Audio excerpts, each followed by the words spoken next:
Hello. So this is going to be on the what I'll call like the yoga or the physical aspects of Orthodox Christianity.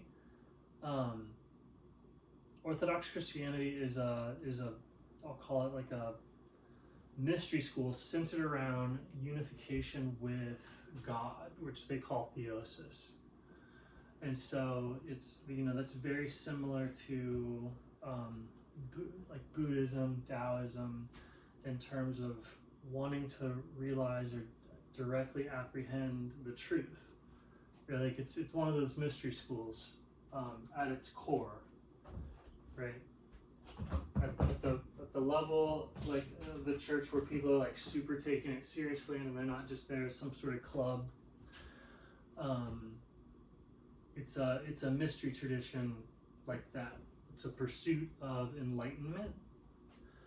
Um, and so a lot of people don't, and I think there's a lot of like, I guess I'm saying this in order to share like the truth of Orthodox movement.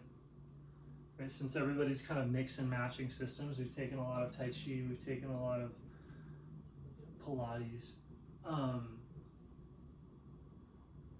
With Orthodoxy, you're taking yourself in your simplest form and it's just doing the best in alignment with like all layers and all levels of reality. So if you go somewhere and you're doing like, okay, I want to do my best in a physical practice. The best is that shift in that orientation into the water or into the awareness, into the fluidic space of the body, and to be there in that space. And then from there, really the only exercise that space can do is a wave. Once you're in the water, there's only one thing. You can go down and you can go up. What that looks like physically depends on like little micro waves on the surface, but for the most part, it's just you go down and you go up. And you go down and you go up. And you could do that in any particular way. And you could go way up. Right? You just go down and you go up. And so to remain standing or not goofy and to do exercise, you just have to go down and you go up. The motion, the inertia of your body is just going down. So you want to maximally go down with as much awareness as possible. You just go down and you go up and you let the water fall down, and you want to keep the entire body, the entire being, the entire breath, the entire presence centered in the water as you do that. And so in Orthodoxy, they'll do that movement, and then also they sanctify the moment so it's the most important moment possible. And then you're doing the basic exercise of just, because that's the peak range of motion that you can kind of do in a nonchalant, pretentious manner into the water of the body sees all movement as equal. When you're exercising your awareness, your consciousness, it's just like where is it on this up and down?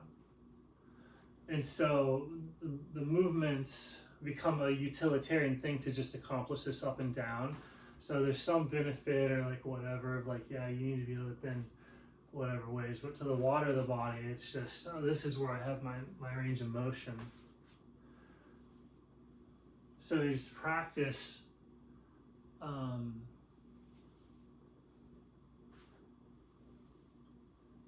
going up and down in full lucidity of consciousness and full lucidity of being, using everything from mantra to fasting to meditation to prayer, so that the going up and down is in as full of being as possible is like super important.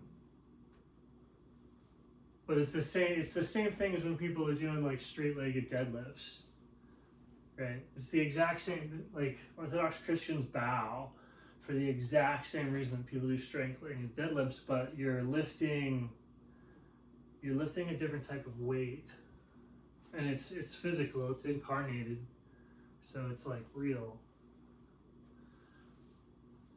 And then in some cases, like what's the biggest exercise you could do? And it's just you go all the way down.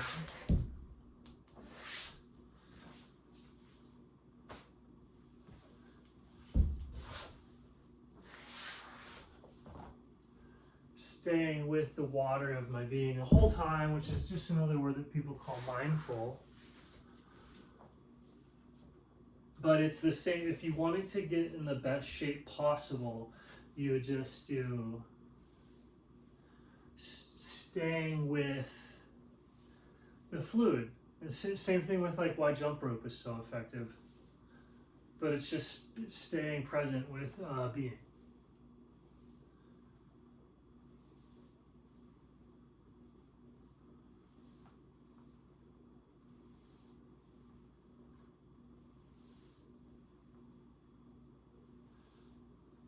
Or just start your being going up and down and let the body follow the being. So then if you move your being to the floor, the body falls. And so then you see, well, what can you do with your being effortlessly? Like what's the range of motion of your breath?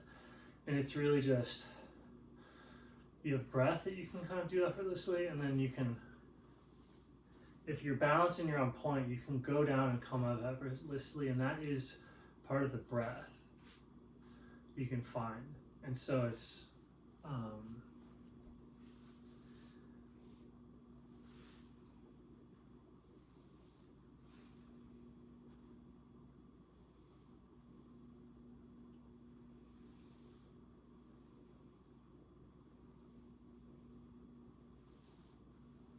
yeah, if you wanted to do a crazy exercise, it would just be like, cause your being to go like this, like it's oscillating like you're in a wave pool, and then let your body express or float on or stay with the oscillation of that being.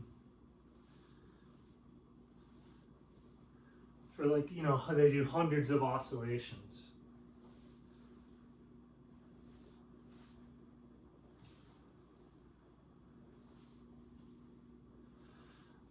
And these oscillations, this is the craziest, you know, some people go jogging or whatever, but this big bowing oscillation is probably the most powerful, longest, sustainable athletic movement that you could possibly do. Like the way that people go out and they jog, and you go, oh, I got in really good shape for jogging 20 minutes every day. Like this movement with the hip hinge is just letting you get these like massive strokes of being with very little effort. Like that's the thing of like, it's so low effort, but you get so big of a shift in being, versus like you get a pretty big shift of being with jogging, but it's actually relatively high effort. So you can, you know, focus more on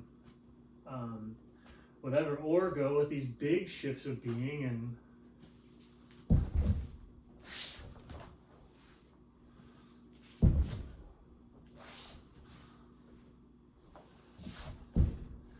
you know, and they'll do, the monastic orders will do hundreds and thousands of these things for years or days, and then like people go, oh, it's because they were like bowing, and it's like, yes, the fact that they were bowing towards Christ, but also it is a functional yogic practice, and it's all you need.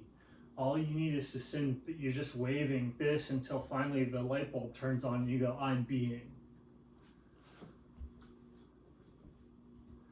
Right, so people are just bowing and bowing and bowing until until it turns on that they're the thing, right? And so that's, I don't know, that's the best way I think I've found to conceptualize like Orthodox like physical practices. And it's like they suggest people not do these too much because they're so effective. Like praying, doing hundreds of bows a day and all this stuff is so effective in it's working on a dimension higher than Kundalini, basically. This waving thing in being accomplishes the most complex, like lower dimensional things. And so it's people have like dramatic transformations and changes from doing just like a bowing practice. And it's just so easy. It's like it's deceptively simple in terms of the bang for the buck. People think that they have to struggle a lot, but it's really just like do this repetitive motion, and it's the same thing that you get from like holding to an exercise discipline. Like you just know, like what I'm saying is intuitively true. Everyone experiences it. And if you look at bowing for what it is it's the easiest sweet spot. Like maybe cycling is right next to it in terms of like, or swimming, of just those like low impact things that you can do that like keep you healthy without injuring. It's like like bicycling or or elliptical or yeah, swimming, blah blah blah. It's that effective and that no nonsense, because it's like the most powerful movement, just the way that this is like how you walk. Like it's just the most powerful yoga. Like bowing is the most powerful yogic movement the human body can do, basically. Yeah.